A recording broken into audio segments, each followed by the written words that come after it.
Thank you all for joining tonight's Family Week event discussing LGBTQI+ students and loved ones support. My name is Amy Archibald. I use she, her pronouns, and I am the Assistant Director and LGBTQI+ Specialist within the Office of Multicultural Education. Tonight, I'll be serving both as moderator for the event, as well as I'll be jumping in on specific questions around resources Holy Cross has to offer in support of LGBTQI+ students.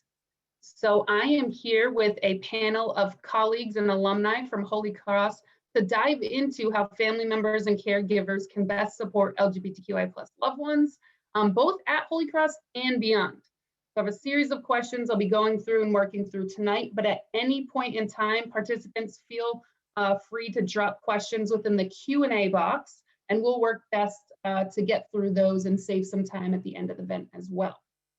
At this time, I'm going to welcome and introduce the panelists. Can you each please share your name, your pronouns, your role or career, and maybe a 30-second elevator pitch with your connection to tonight's topic at hand. I will start it off with Kelsey. Yeah, hello everyone. So nice to be here with you all. My name is Kelsey Moran, she, her, hers pronouns. I'm one of the staff psychologists in the Counseling Center at College of the Holy Cross, and I also coordinate LGBTQI+ counseling services and programming. So all faculty, or I'm sorry, all staff anyway, in the Counseling Center work with all members of the LGBTQI+ community. I'm not the only one who does work with the community. Everyone provides affirming and supportive care. But some students may seek me out for individual therapy because they know of my concentration area and how I identify personally. Other kind of involvements, I work with the groups on campus, different support groups that we'll get into later. I'm also one of the co-chairs of Out Front, which is the faculty and staff coalition of LGBTQI+ folks on campus as well. And I will pass it to Joe. Thank you. My name is Joe Cringdan. I'm a alum of Holy Cross, class of 1980. My pronouns are he and his. I am a retired executive in the financial services business. I've been retired the last 2 years doing some consulting. And I am here because I have 3 adult children, 2 of which are 2 males who are gay. And then my wife and I are very much involved in the Pride organization down in the South Shore of Massachusetts. We live in Cohasset. We lived in Hingham for 30+ years, and there's a big Pride group down here. I'll pass it over to Rihanna. Thank you. I'm Rihanna Frost Calhoun. I'm a visiting lecturer in the psychology department at Holy Cross. I've been teaching for a few years here. And I'm sort of here in 2 roles. Partly I'm a researcher, and my research focuses a lot on queer families and queer family building, and as well as like queer experiences in clinical and social services type environments.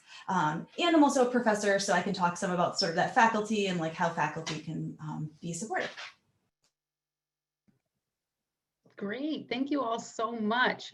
So the first question we have, many prospective students and prospective faculty and staff members often are asking themselves, and myself included, can I be queer? Can I be gay? Can I be trans at Holy Cross? So can folks share a little bit about their thoughts on that?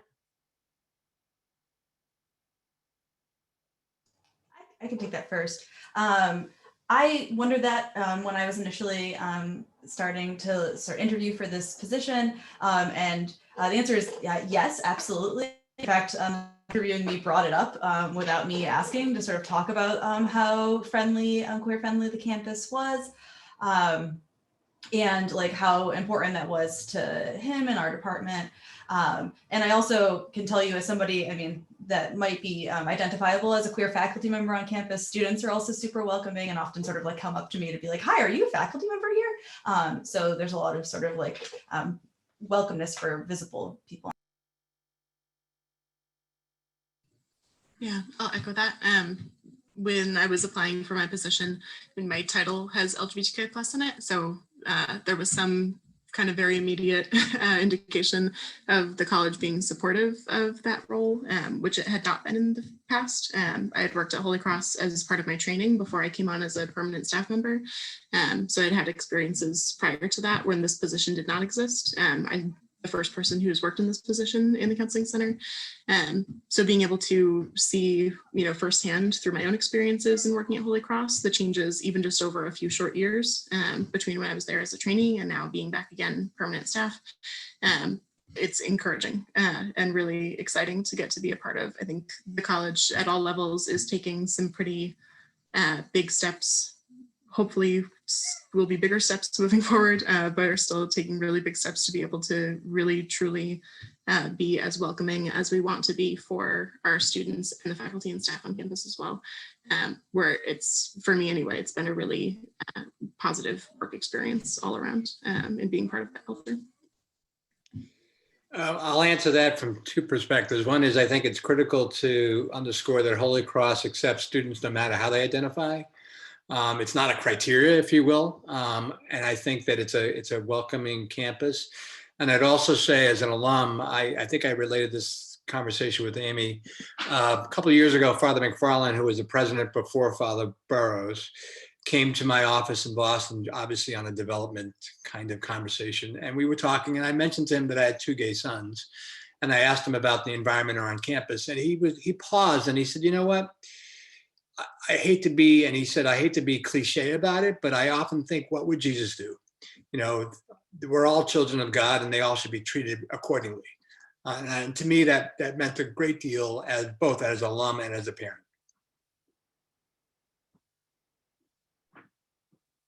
Awesome. Thank you all for sharing. I asked that question specifically because, like I said, I started here around 3 years ago in the Residence Life and Housing Department, and I asked myself that same question. And I think that was a hiccup for me. But as soon as I jumped into the community on campus, I was very excited. And I just closed out 1 full year in the brand new created role, the Assistant Director and LGBTQI+ Specialist in the Office of Multicultural Education.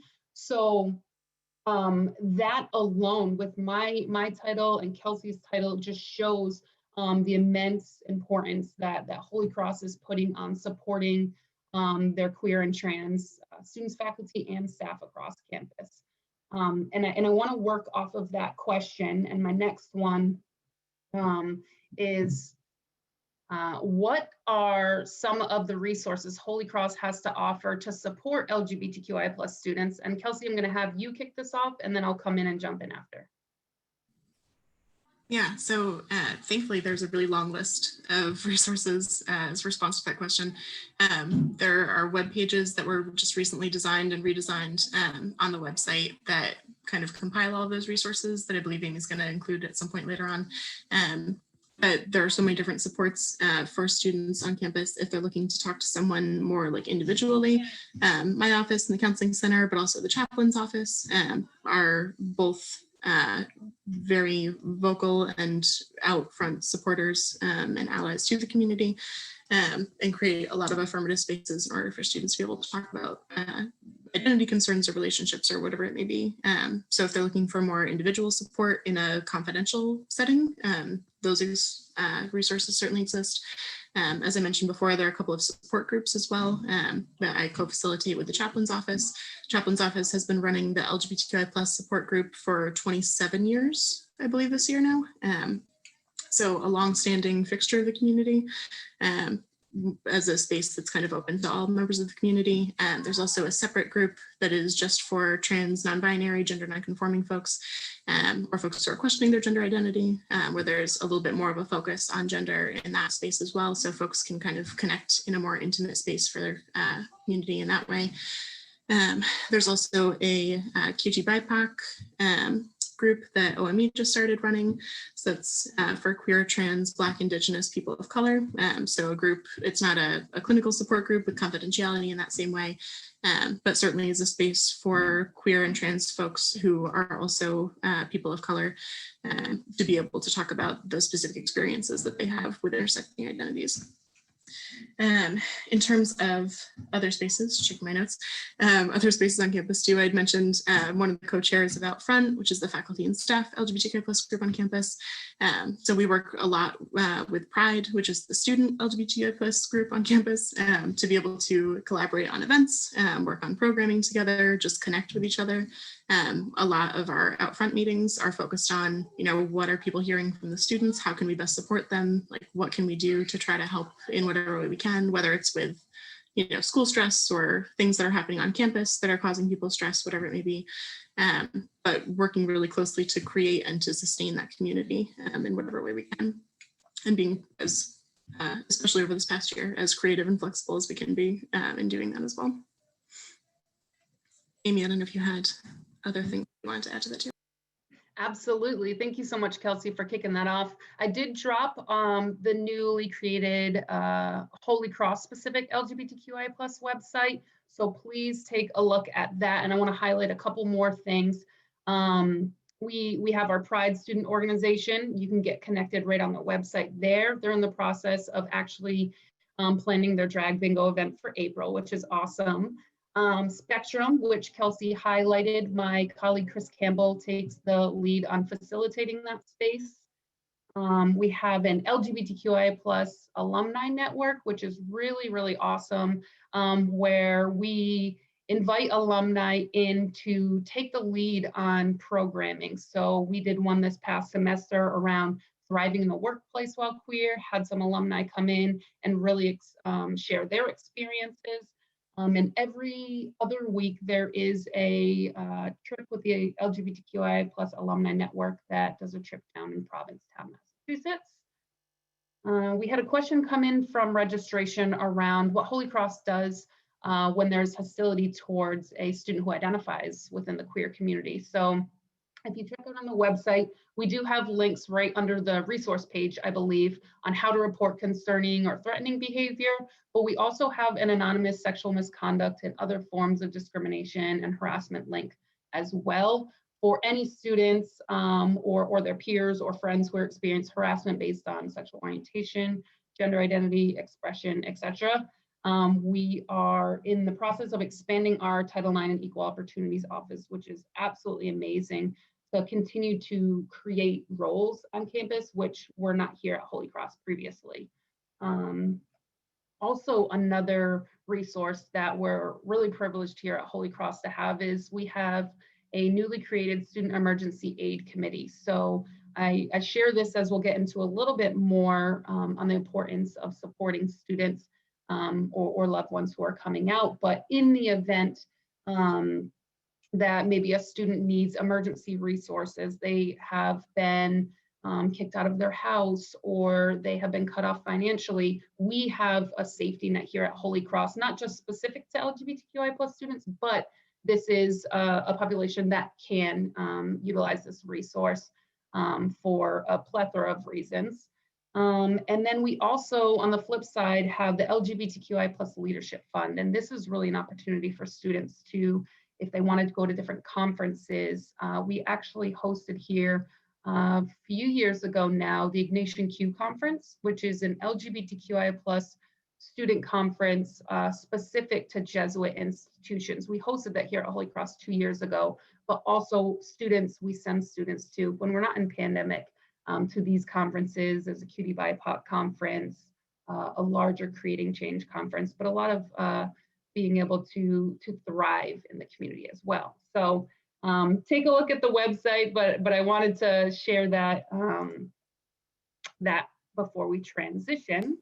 Can I jump in with an answer Hop there? in. Yeah, so there's like a million resources, so many resources on that website, as you can hear, all sorts of different official ways. And I just sort of want to jump in as a professor role here to say, one of the other things that's available there's a lot of diverse professors on campus who may share identities similar or may just be a warm, supportive ally. And so supporting and encouraging students on campus in particular to go to office hours and to like make relationships with those people. You might not be going there to seek a support specifically around a question about queer identity, but having people on campus who are supportive adults of you are so important. And plus office hours are during Zoom when you're just sitting there in a box by yourself. So encourage students, we still hold office hours, and starting to develop those relationships and go in to talk to professors is also a way to, maybe you're not a joiner or it's a little scary to do some of these like bigger things, but talking to some supportive faculty on campus is an important and easy, accessible thing. I appreciate that. Thank you so much, Rihanna. I'm actually dropping a second link that is an LGBTQI plus faculty and staff. There's a list right there, which is also really cool because students can scroll through and it might be a Spanish professor or someone in the writing center, but to take a look at. So thank you so much. All right, so next question I have is, oftentimes we use this term queer, LGBTQI plus to be an all-encompassing term, but oftentimes transgender and non-binary folks are left out of that conversation. So are there resources available at Holy Cross specific to supporting our transgender students and non-binary students? Yeah, I can start that off. I'd mentioned before, but again, there is the support group that meets monthly for trans or non-conforming, non-binary students that's run by the Counseling Center and the Chaplain's Office. We do meet with students individually as well. And as we've all kind of been echoing to, that there are so many people on campus who are either openly out or are identified as allies as well, but people who want to be available to be a resource and to be a support and to help students navigate systems if they're looking for a solution to a situation and they're not entirely sure where to look. Like, odds are that we will, and we can help them connect with the resources and the people that would be helpful for them. There was also a couple of years ago, I think it was now, a policy and procedures task force that was specific to focusing on different elements of campus and different structures on campus that are either exclusionary or reinforce binaries in a way that excludes trans students from being able to just exist in a way that is safe for them on campus. A lot of conversations in that around structural spaces of how we manage housing and making sure that when students come onto campus, they're not being set up with a roommate who's going to be dangerous for them to live with, making sure that people have spaces where they can feel authentic and genuine and be themselves in a way that doesn't force them to conform into a binary gender understanding in the way that most dorms are set up, unfortunately. A lot of policies and procedures as well, and conversations around that are still in the works. In terms of how to kind of navigate the way that students are able to identify themselves, I guess, in terms of like documentation, whether that's on their student ID or in their Gmail account, whatever it may be, but all these different systems, and making sure that students have the option to be themselves in whatever way they feel comfortable and safe to do that, and that they understand who will have access to that information so that they can do that again safely and make those choices for themselves in whatever way works for them. So a lot of institutional support from all the way up into making sure that there are ongoing developments and changes, and that we're there's pamphlets around campus of single-use bathrooms where students don't have to worry about what bathroom they're walking into, different ways to try to make sure that our campus is as safe and welcoming as possible, and different ways to kind of help students navigate that as well. Awesome. Thank you, Kelsey, so much. The one thing that I would add, because I think you did that beautifully, was myself and Kelsey are two of the main contacts on campus, which is really helpful to follow along and support students if they are engaging in any of these processes. Like Kelsey had said, as our institution is working to formalize different processes such as gender inclusive housing, name and gender marker changes, we're able to walk alongside the student to help navigate sometimes very challenging processes. For example, if you're looking to navigate a legal name change, that is different from state to state. So even to just have somebody help in the research of that, walk alongside, where's the registrar's office? How do I get in contact? How can I change it on my student ID and those types of things. So I just wanted to highlight our two roles as well. And we are able to connect students with resources, the faculty, the staff that is necessary. So thank you so much for that, Kelsey.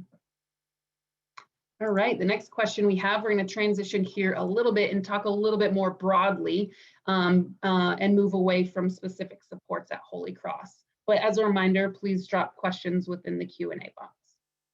So next question I have is, why is supporting someone who has just came out important?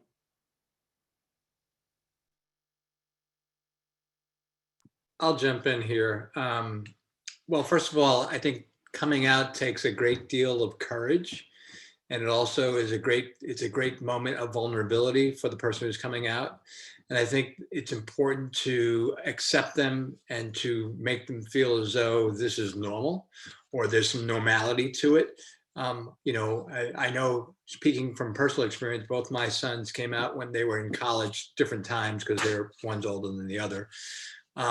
It was, luckily for them, they felt comfortable doing it, but I also know there was some trepidation.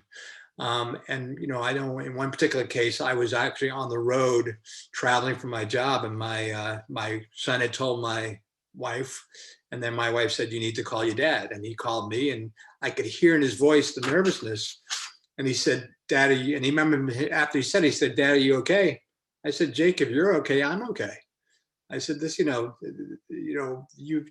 just," and maybe this is a bad analogy, but I said to him, "It's as though I thought you were Catholic and now you're telling me you're Buddhist. You're still somebody that I love and respect. So it doesn't matter which sort of what your allegiance is in terms of, in this case, your sexuality." So, but I guess more importantly, I think it's about providing love, support, understanding, and also being able to help them in this transition, because it's a difficult, at least from our experience, it's a difficult thing to do.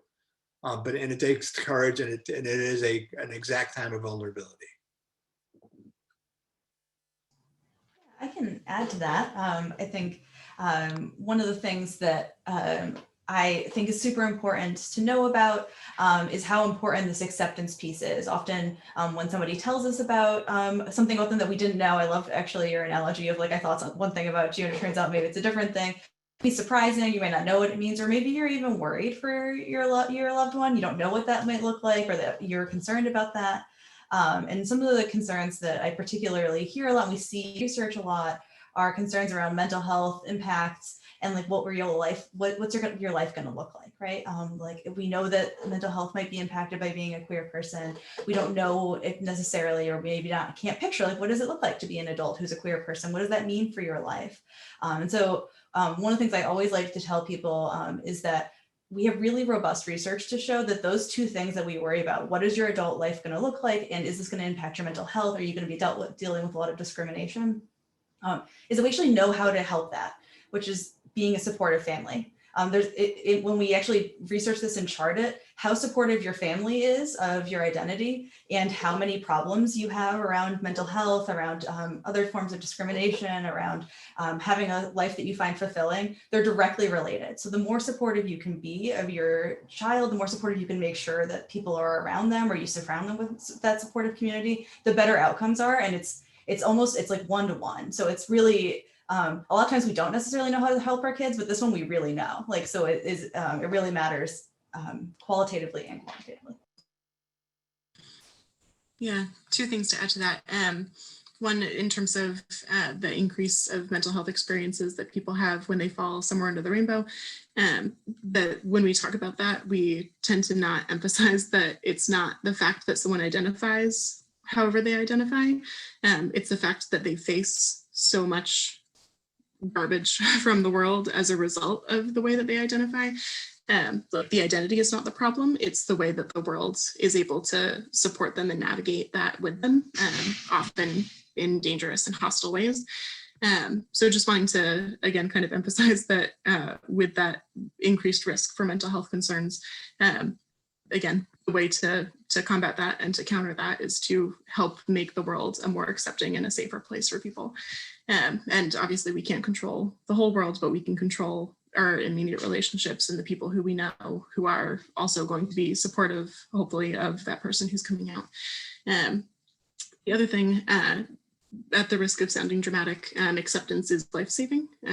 There are so many studies and so much personal, conversations that I could lend to back that up around how dangerous it is to not be accepted by your loved ones. That's one of the number one reasons why people decide to end their lives or end up in situations where they are at so much higher risk than they would be if they were able to be, safely at home with people who they know love them. So just wanting to emphasize that again, sounds dramatic, but that's real. That's the reality of the situation, and that acceptance is life-saving, and that the importance of that really cannot be understated.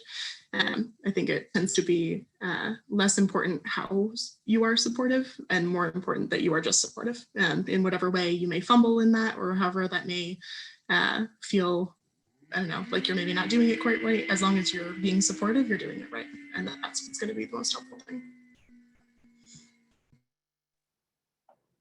I would also, in that acceptance piece, I think it's important to engage in active dialogue with your loved ones. You know, both my sons had different, you know, we talked to them about it. And in one case, one son said, I want you to tell everybody. And we said, okay, well, let's do that. And the other son said, no, I don't want you to tell him, not because I'm embarrassed, just because he used his sister. He said, you know, you wouldn't announce to the world that my sister is straight and she's, you know, interested in men. Why would you make it a big deal to know that I'm interested in men?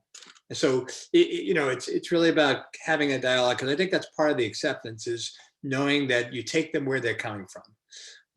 And also, just as important, it's important to normalize it. You know, one of the things that my wife and I realized that we did it early on, we'd often talk to our daughter about the nice guys she's meeting and what boy is cute on campus and stuff like that. We weren't doing that with our sons. And we realized, okay, no, we should have that same conversation. You know, are there any boys that you like? Any boys that you need? And I think that was, not that it was hard, but it was something that we had to sort of adjust our lens on. And I think that our boys appreciated that. Again, it's normal. But I think it's the dialogue, and that's part of the acceptance. Thank you all so much for sharing your insights on that. Joe, I want to work off something that you were sharing. The next question I have is, how does someone best demonstrate their support for their LGBTQI+ loved one? And what are some maybe logistical tactics or things that you can do to show your support for your loved one? I'm not sure that I have all the answers, or my wife and I have all the answers, but I would say that first and foremost, it's listening. You know, listening to them, hearing what they're saying, following their lead. Second thing is education and exposure, because, you know, in my experience in life, prejudice typically comes from ignorance, and people are afraid of what they don't know. So I think it's important to educate yourself and then also educate those around you. You know, for example, both of our parents were still alive at the time, and they're from a different generation. So, you know, my wife and I took it upon ourselves to tell our parents from an educational standpoint, and both sets of parents were great with it, but we didn't know how they would react. So I think, you know, listening is important. Educating yourself is important. And then also becoming aware of all the organizations that are supportive around.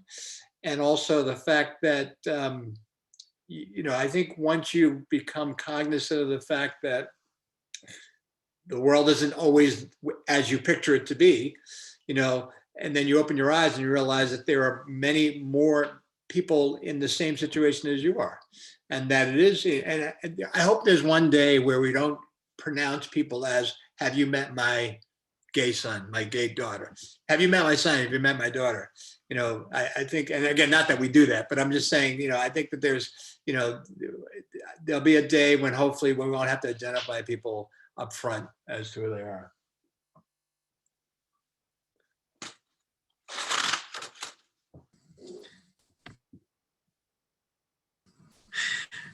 Yeah, I think adding to that, as much as you can, kind of almost like as a preventative thing, like making sure that people know that they're gonna have a good experience when they come out to you.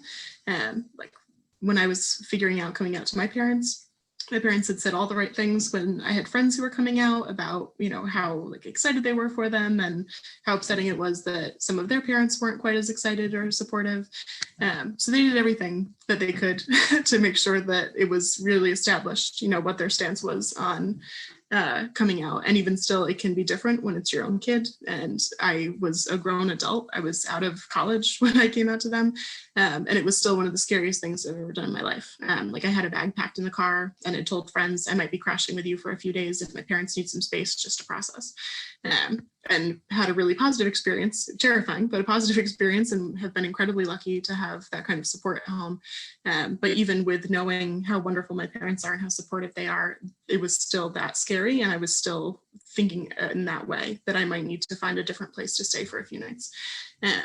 So again, just kind of as a preventative way, that if you can make sure that your kids know, this is more to folks who have kids who might be in that situation, as much as you can establish that upfront so that they can have as much, reassurance and confidence as possible in knowing that they're going to have that positive experience. But that can be incredibly helpful and make an already very sketchy situation that takes so much to kind of initiate the conversation, can make that a little less terrifying. To add to that, I was going to say, it's okay if you haven't done your best job yet. We actually, with something that we know, and in a lot of my research, I actually am talking to folks who were queer parent people who are now parents. And so they're, not young and not likely to be having recently come out. And one of the things that strikes me the most in working with those folks is talking about, they might have had a parent who was super unsupportive at some point, or might have really rejected them, who is now a grandparent who's very involved in the life with their kids and has been able to come back around, right? So I think sometimes we worry so much about, like, if I said the right thing, or maybe you did something that you're like, oh, now I can't believe I did that. We can always come back, right? And like, you can continue to come back and to figure out, do some of the education like Joe was talking about. There's so much available these days that even if you've sort of been like, oh gosh, that's not how I thought I would respond, which happens, we can continue to show back up. So you don't ever just get like one shot at this thing. You can continue to come back around. I just want to also point out, Joe, when you're talking about like talking to your families, that moderating piece is a super important part of supporting that. It's not just like you could be accepting, and there might be some other people who are struggling. And the more you can be that parent or be that shield that's sort of helping those people work on it, so that your loved one doesn't have to be the person that's helping everybody work on it, or doesn't have to be taking the brunt of that, the more you can do that.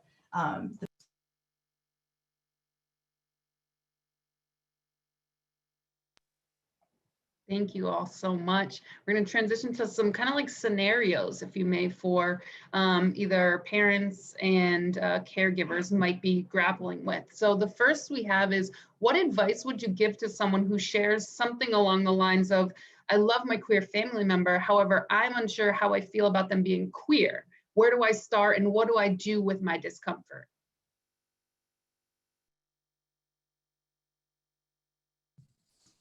Yeah, so I have to give this answer. You should talk to a therapist.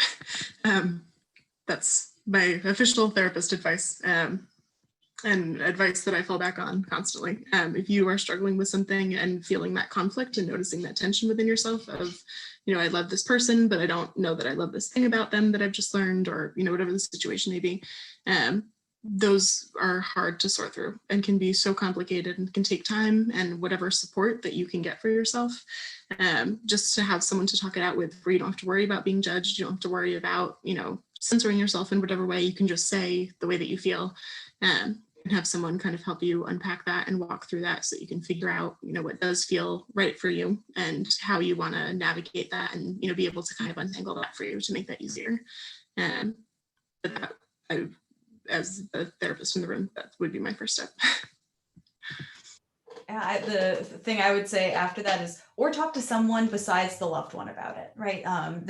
Of course, we all are sort of like, you might not be totally open or understanding of whatever something is that somebody is sharing with you right away. And often what happens, and where we see like an increased stress load and a real impact on queer folks, is then people want to process that with them, or the impulse is to process that with them, being like, I don't know about this. Right. And so the very best thing you can do if you're uncomfortable is you express that, just that base level acceptance. I love you and I love you as the person you are, and then go figure it out with somebody else that you trust, whether that's a therapist or a family member that you trust, or a friend, or a leader in your religious community, or someone that you think can help you, that you trust to have this idea, or maybe just someone else that you know who has a kid who maybe has said a similar thing. You can process that together, but the less of that burden you can put on the newly out person, especially, but anyone queer in your family, the better. You know, where I've had these conversations with other parents who have come to me with those feelings, and it's not statistically valid, so it just is just my observation. Most of it, it's not about their relationship with their child. It's really about what's the outside world going to think? You know, are we going to be looked at differently? Are we going to be treated differently? And I think that's important to set, as you said, talk through in a neutral component, not necessarily bring your child into it. And you have to recognize that the world is changing. You know, my daughter and I were talking about this one time over probably one too many cocktails. And she said, you know, if you think back in history, years ago, people of color were considered less than people who were white. And that was accepted. You know, and now that's, we would never think that today, or hopefully we would never think that today. And so the world evolves. And so you have to think, I think it's important that you talk it through with people, but you also recognize that you're probably thinking about what the world is thinking as opposed to what you're thinking. Not statistically valid, but I think that's probably where the pressure points come from. I love that what you're saying. I actually wanted to add to that thinking about like what is that makes me uncomfortable, and then try to do some research about it in a variety of ways. Is it that I'm worried about? I think for a lot of people, it's like, what does that look like, right? Like, I don't even know what that looks like. And so, or like, does that mean that you're never going to have kids? Like there's actually, and so being able to just research things like queer family building, just find out. Most of us have kids statistically. But you might not know that, and we might not see that. And so looking for like, just, can I Google the answer to this? Can I find out, or can I reach out to somebody, or look for representation? I think so often we're just uncomfortable with things that we aren't exposed to that much. And so I super recommend often just like, there's a lot of television shows these days. You can watch a television show that features some queer people, or you can watch a documentary or read a book written by someone. Think of a celebrity you know that you're interested in who wrote a memoir, just to sort of actually immerse yourself a bit and sort of like, what is it about this that makes me uncomfortable, without needing to dig that out of the queer person that you love. You can sort of explore more of what queer culture means and what that identity means, what trans identities mean, without having to do that alongside your life. Circling back, I should have mentioned this before too, but you can also call the counseling center.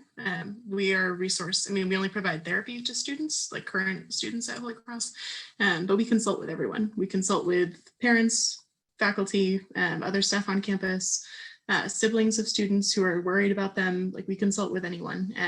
And those conversations, again, are not therapy, but it's just kind of a chance to, you let us know what's going on and we figure out how we can help. Whether that's, referring you to other resources on campus, or like kind of giving advice or talking through like how you might have a certain conversation with a student, whatever the situation is. That we talk to parents all the time. We talk to family members all the time. I've talked to 2 this week already, and it's Tuesday.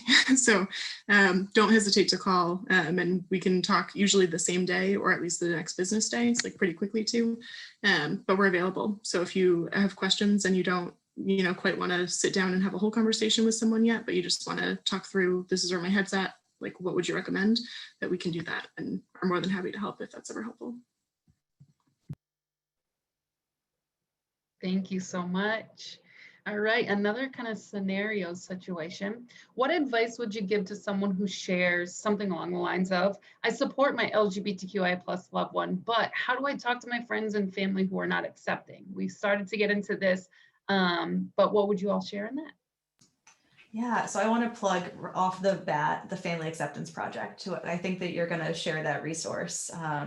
The Family Acceptance Project, and Caitlin Ryan, who's the researcher that leads that work, has tons of resources for this that talk about why acceptance is important, and that talk about how we can come to acceptance even if we're not sure about a lot of things. And so especially for people who have strong reservations or have some real things they're working through, the Family Acceptance Project has really great specific resources about just sort of explaining base level, accepting this person and feel comfortable and included.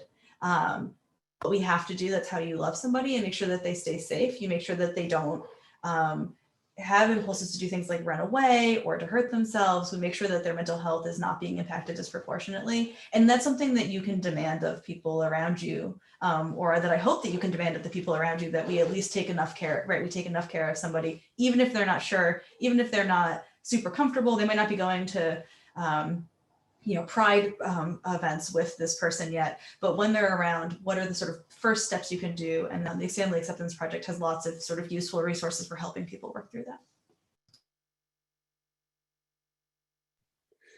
I would say that as a parent, I think it's important to be supportive, but also to be an advocate. Sometimes you have to educate people around you who aren't as accepting, and also be willing to sever those relationships if they're not. If you don't like my kid, we're not going to be friends.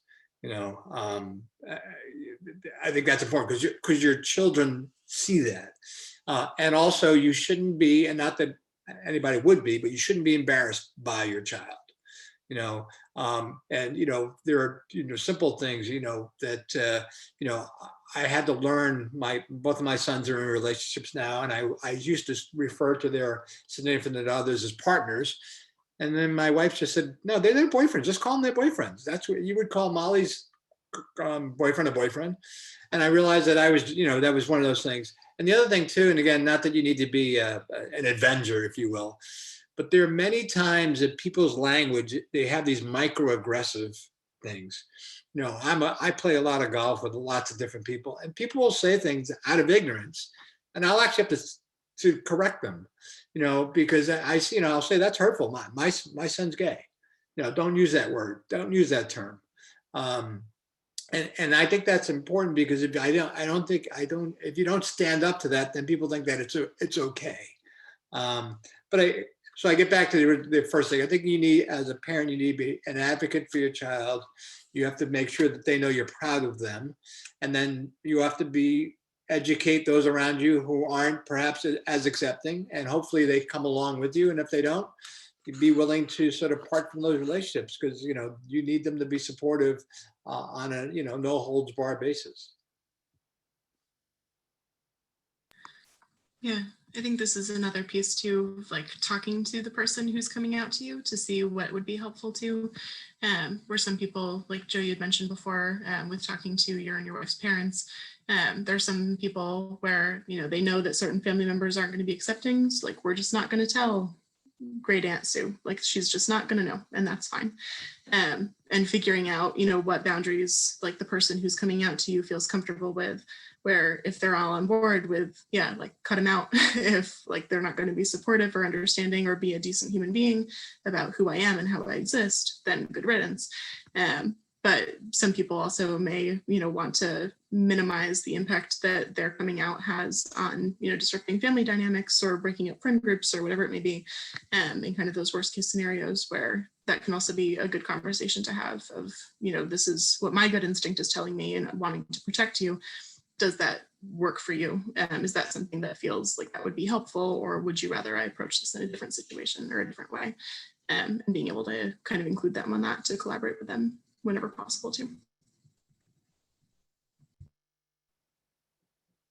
Thank you all so much for sharing that. I think it's important to recognize that as a parent or as a loved one, it can be isolating at times, especially if you are in a church or a family that doesn't accept this, and that's okay. And like a lot of folks said, it's important to show our loved one, our child, our student, that they are loved, they are accepted, and how can I work through that as a parent or caregiver? So I appreciate that. This time, I do want to bring attention to the Q&A box, and I want to ask any of the attendees if they would like to propose a question to the panelists as well before we get into a closing question.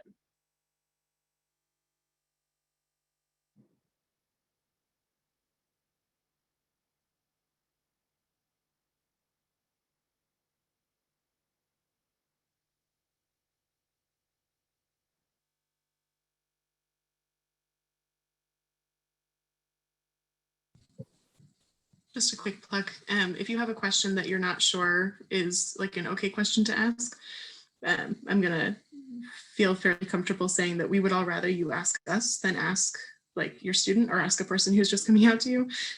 So feel free to throw questions out, even if it's, you know, not something that you are quite sure how to phrase or how to, you know, navigate in the right way, whatever that may be. If you have questions, feel free to throw them at us. Amy, the questions come in the chat box, right? They would type their questions in the chat. In the Q&A box. So I believe In the Q&A chat box. Yes, the Got it. Q&A box is where you can drop them.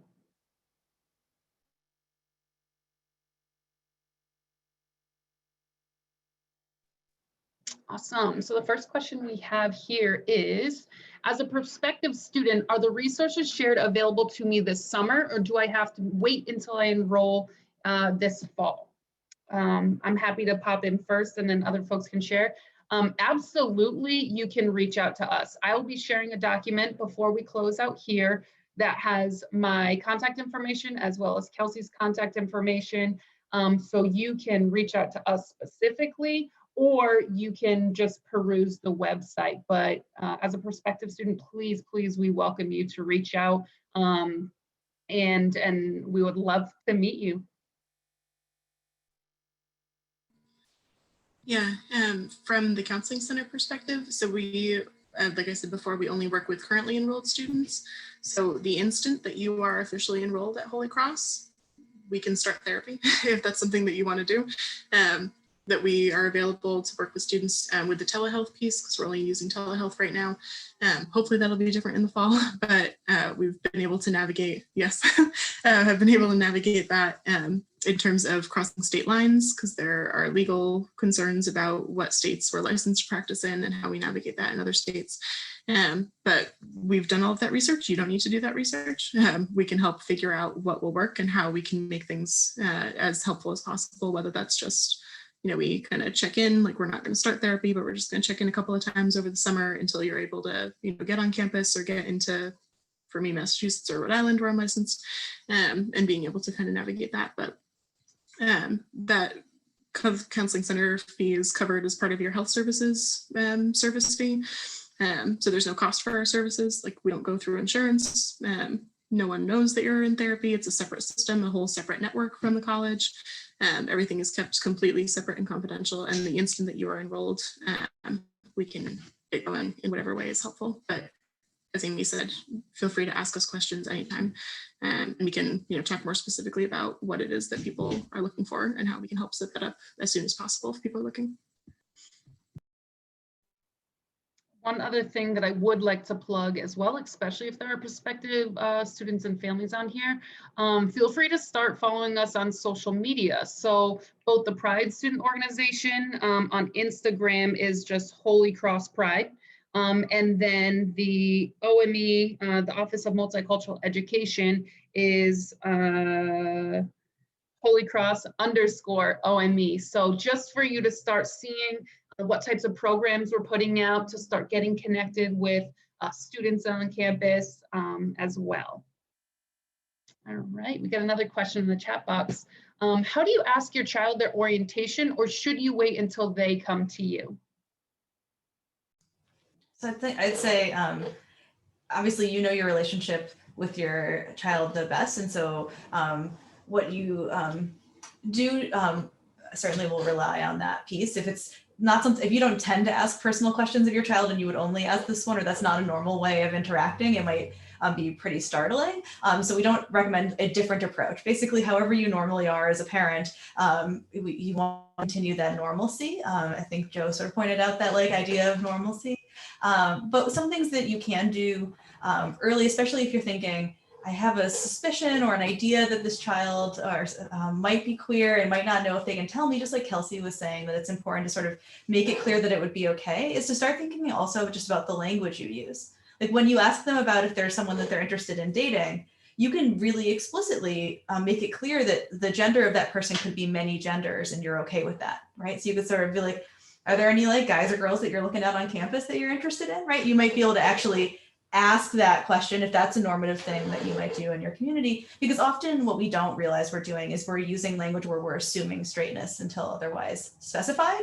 And so making that space where it's okay is part of how you can make folks feel comfortable coming out to you. If you are someone who asks lots of questions directly in your family, like, yeah, sure, you can ask. They also just keep in mind, especially in college, developmentally, we're figuring a lot out about our identity. While we actually know that folks tend to have a sense that they might be queer pretty early in life, around the time that you start to go through puberty and those things, often we're exploring that. So we might not know, might not have a great, or might not know exactly what there is. So if you do ask them and they give you sort of a answer or whatever that first answer is, a really important thing is to not like get wedded to whatever the first thing someone tells you is, because they might be figuring it out too, especially if you asked them and they sort of didn't have their prepared speech available. Our identities are fluid over the course of time. Even what you asked me today might be different than what I might say later in my life, and that's a normative part of identity development. And so keep that in mind if you're asking, that whatever they say is subject. I would agree. The other thing I would say, you know, in our oldest son, my wife and I had our suspicions. And one of the things that we did, and maybe it's the chicken's way to do it, is when we saw a gay person on TV or somebody celebrated, we would talk about that, how that's great, and they were living their life out loud, etc. So he knew it was acceptable. Now, he didn't come out till his freshman year in college, and he said to us when we had discussions later on, he kind of sensed it early on, but he thought that maybe he could just, and these are my words, his, not his, that he could swallow it and marry a woman. And then he realized when he got to college that no, there are others like him out there, and that would be okay. Our second child, our second son, we had no idea. And he basically displayed many heteronormative behaviors. You know, he liked girls, he went out with girls, and he told us later on that was because he thought that's what he had to do. But when his brother came out, I think it gave him the courage and emboldened him to kind of step forward. But I think the important thing, as you just said, Rihanna, is just, I think it's okay to ask, not directly per se, but if you have those kinds of conversations, just make sure it's okay, and don't throw any value judgments one way or the other. Yeah, that too. I think some of us are a little more oblivious than others and take some more time to be fully baked and to know ourselves better. As Rihanna said, it's a fluid process where we're always learning more things about ourselves. But I can remember in high school, in undergrad, after undergrad, like friends and family, people left doors open all over the place for me to walk through and to be more open about myself. And I just didn't know. I didn't know until I was out of undergrad. I was well into grad school. And being able to take my time with that was important to me because I didn't know what other people seemed to know about me earlier on. And it had no reflection on, the people in my life, not being supportive or not being, helpful or not providing opportunities for me to have those conversations. So I just wanted to add that too, that even if you do ask those questions and you do leave all of those doors open, someone not necessarily sharing something with you yet doesn't mean that you are doing a bad job as a parent or as a family member or as a loved one. It could just be that it's not their time yet. It tends to be more about them and needing to take time to either figure themselves out or kind of get that speech ready and have a better idea of how they're going to navigate that conversation. But as long as you keep opening those doors, if someone is going to need to walk through at some point, they will. Thank you all. So to wrap up tonight's session, I want to pose one final question to the panelists and ask, what is the biggest takeaway you would share to people and family members trying to support their queer and trans loved ones and how they'll be supported here at Holy Cross? So a final message you would like to share with parents, loved ones, and prospective students.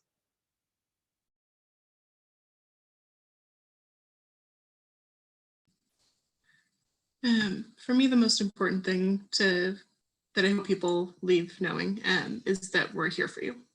We're here to stand with you and to stand for you and to support you in whatever way we can, whether you're an incoming student or a student who's already at Holy Cross and looking for different ways to find different kinds of resources and supports, or if you're a family member or loved one who's looking to help make that easier for someone, whether it's, sorting through your own stuff so that you can be the best support that you can, or helping them connect with resources, that we're here. I'd say if you're going to hold on to a few things that are important about supporting in general, the acceptance is super important and life-saving. And then also the other things that we talked about a lot in summary are inclusion, making sure that your loved one is included in your family and in the community, which obviously we do a lot at Holy Cross, but that also matters, especially during these days of staying home, that we feel included in other parts of our life. And then representation, right? You can find the list of faculty, you can have role models, but having seen and met people and having people in your life is an important part of supporting a queer person. So if there aren't any queer people in your life yet, it's the thing to work towards doing to make sure that you have that representation around, or at least in film and books and movies. I would say as a parent, it's loving your children unconditionally, and supporting them and making them feel as though they're needed, wanted, and are relevant. You know, being a parent is hard. It is, as my mother used to say, it doesn't come with a user's manual. It's sort of on the job training. But I think the default mechanism of knowing that you love your child unconditionally and that they are going to make, you know, in their lives, straight or gay, they're going to make they're going to have mistakes, but that you provided that support. And then, like any good relationship, it's all about communications. You know, I've often said that, or somebody said it to me, and I've repeated it many times, that the opposite of love is not hate. It's this feeling of being ignored or misunderstood. And I think that, you know, as long as you open a dialogue with your children and you're able to have those conversations and allow them to speak and listen to them intently, I think things will go down the right path. Thank you so much, folks. And what I would like to share is very similar to what Kelsey was saying is at Holy Cross, we are happy. We are excited to welcome you on campus, to support you on campus. And that goes for the students. And like we shared earlier, if there's parents and loved ones out there that have questions and are navigating this, how can we help you? So I am dropping in the chat box a resource guide that also has contact information and just a couple of different the organizations that we are talking about, the Family Acceptance Projects, PFLAG, and the Holy Cross specific website. So with this, I want to thank all of the panelists first for being here tonight, Kelsey, Rihanna, and Joe. Thank you so much. And thank you to the families, parents, and prospective students for attending tonight's session. And in the incoming class of 2025. The resources in the chat box. We encourage you to participate in additional Family Week events, but that concludes tonight's. And again, thank you for being here tonight and stay safe. Thank you. Thank you all so much.